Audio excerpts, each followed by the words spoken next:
Poin pembelaan Ferdy Sambo yang bantah keterangan Eliezer, rencana eksekusi hingga perintah tembak. Dalam pledoi atau pembelaan yang dibacakan Ferdy Sambo terkait kasus pembunuhan Nofriansah Joshua Huta Barat atau Brigadir J, setidaknya ada sejumlah poin yang bertolak belakang dengan keterangan Richard Eliezer atau Baradae.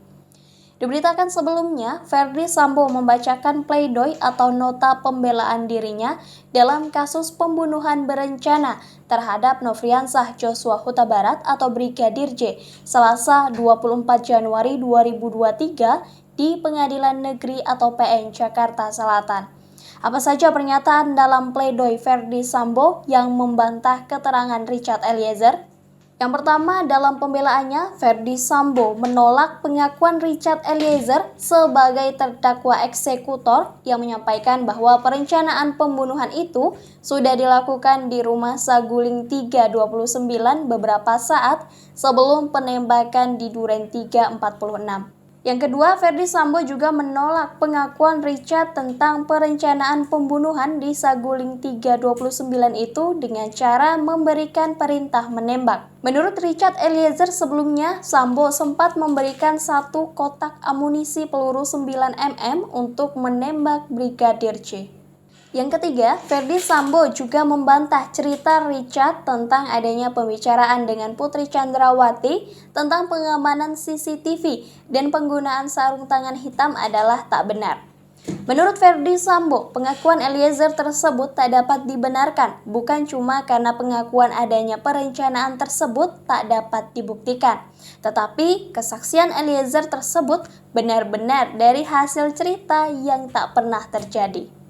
Bahwa keterangan terdakwa Richard Eliezer tersebut adalah berdasarkan dari keterangan tunggal dan semua keterangan tersebut tidak benar, tidak ada dalam fakta peristiwa, dan tidak berkesesuaian dengan bukti-bukti di persidangan, kata Sambo.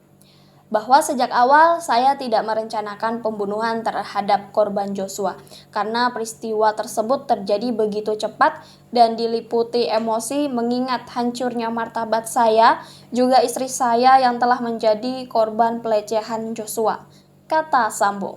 Ferdy Sambo mengatakan bahwa Kuat Ma'ruf dan Ricky merupakan orang baik, sesalkan harus jadi terdakwa.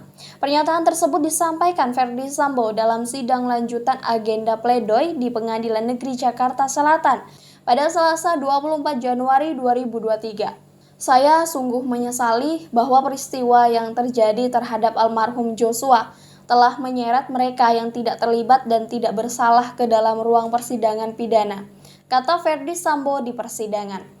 Mereka dituntut atas perbuatan dan kesalahan yang tidak mereka ketahui. Penyesalan yang teramat dalam juga terhadap Kuat Ma'ruf dan Ricky Rizal sebagai orang-orang yang baik yang telah didudukan sebagai terdakwa tanpa tahu apa kesalahannya, sambungnya. Ferdy Sambo melanjutkan juga terhadap Richard Eliezer yang harus menghadapi situasi ini. Saya bersalah dan menyesal karena emosi telah menutup logika berpikir saya. Saya lupa bahwa saya seorang inspektur jenderal polisi dan pejabat utama Polri yang tidak pantas melakukan hal tersebut, kata Ferdy Sambo. Selama 20 tahun saya tidak pernah lelah mendedikasikan diri kepada Polri yang selalu saya cintai. Dalam banyak penugasan sebagai seorang polisi, acap kali saya harus meninggalkan istri dan anak-anak semata-mata untuk memberikan dedikasi terbaik bagi kepolisian, tandasnya. Adapun sebelumnya, dalam persidangan Ferdy Sambo mengatakan bahwa dirinya menerima beragam tuduhan seolah-olah dirinya penjahat terbesar sepanjang sejarah umat manusia. Ferdy Sambo melanjutkan tuduhan lainnya termasuk perselingkuhan istrinya dengan Joshua serta Kuat, melakukan LGBT, memiliki banker yang penuh dengan uang sampai penempatan uang ratusan triliun dan rekening atas nama Joshua. Mantan Kadif Propam Polri itu melanjutkan tuduhan tersebut sengaja disebarkan untuk menggiring opini yang menyeramkan terhadap dirinya. Kuasa hukum terdakwa Ferdy Sambo yakni Arman Hanis meminta Majelis Hakim Pengadilan Negeri Jakarta Selatan bebaskan kliennya dari segala tuntutan dari kasus tewasnya Brigadir J di Duren 3. Permohonan tersebut disampaikan Arman Hanis dalam lanjutan sidang Ferdy Sambo dalam agenda pledoi atau nota pembelaan di Pengadilan Negeri Jakarta Selatan pada Selasa 24 Januari 2023.